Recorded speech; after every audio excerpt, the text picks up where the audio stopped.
So about a year ago, I reviewed this Appendix rig holster from Tuctite, and it was part of a custom Glock 43 series that I did. I built a custom one. I'll post links in the description below if you didn't get to see that.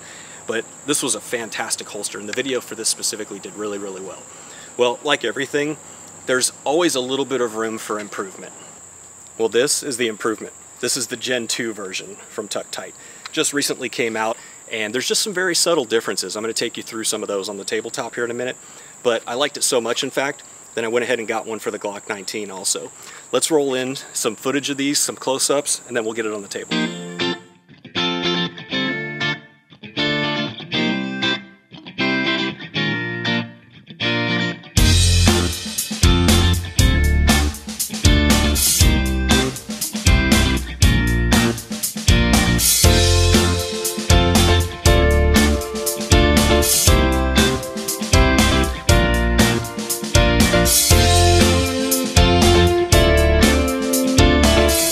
For all intents and purposes, these two are exactly the same. There's really no difference other than one holds a Glock 19 and one holds a Glock 43. So we're going to set this one aside, and we're really going to focus on comparing the Gen 1 version to the Gen 2 version.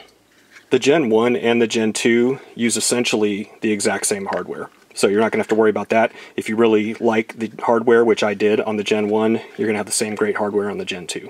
There are a few very slight stylistic differences between the Gen 1 and the Gen 2.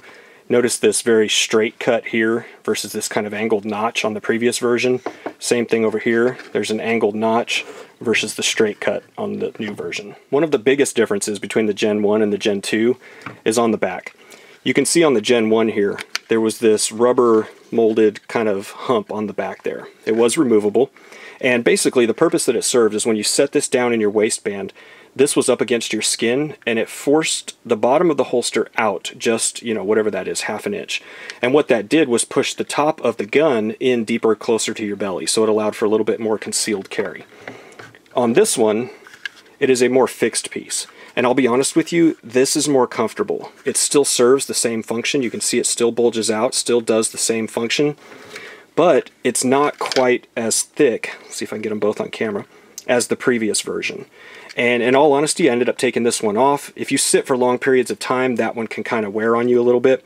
On the new version, it's a little bit lower profile, yet still serves the same purpose. And likewise, this Raven Claw here serves a very similar purpose. Think of this looking down at your appendix. When your belt is running through the loops here, it runs over this claw and basically pushes down on it as you tighten your belt. And what that does is forces the butt end of the gun, again, deeper into your abdomen. And the last big difference between these two, and this is going to be kind of hard to show on camera, I may have to roll in a side-by-side picture here in a second, but there is a much wider mouth on both the gun portion as well as the magazine portion. The front on the old one flared out a little bit.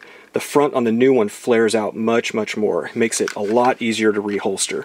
Let me roll in a side-by-side so you can see, but this pertains to both where the gun is secured as well as where the magazine is secured, so that if you have to reholster or put a magazine back in your carrier, it's a little bit easier to do that. The new version is also compatible with an RMR. You can see it fits just perfectly, just barely kisses the magazine caddy there, but fits perfect.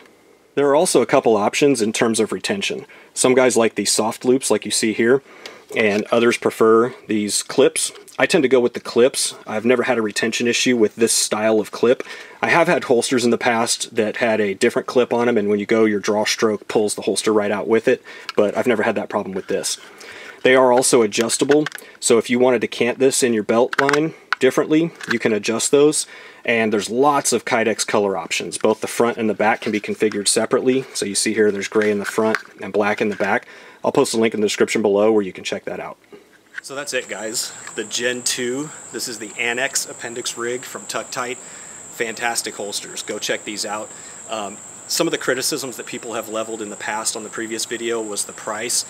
There's a lot that goes into these. I think people think you just squish these between two bookends and pop some rivets in it. when you get to looking at this, there's a lot of work that goes into one of these. And a lot of guys have posted little short video clips on Facebook showing how much goes into this, from bandsaw work to drill press work to all kinds of stuff. So This ranges from $119 on up, depending on, you know, kind of how you configure it, your Kydex options and things like that. But totally worth it in my opinion. They also have rigs that don't have the mag caddy there. So if you're looking for one that doesn't have the magazine edition, you like to carry separately, or, you know, weak side, they have an option for you for that also. So I'll post a link in the description below. Thank you for watching, guys. If you like this video, please hit that subscribe button below. We've got lots more videos to come, and we'll see you on the next one. This one fits. God, hate. So these are exact duplicates of each other with just the size variation. In fact, I had to kind of go over them very, very...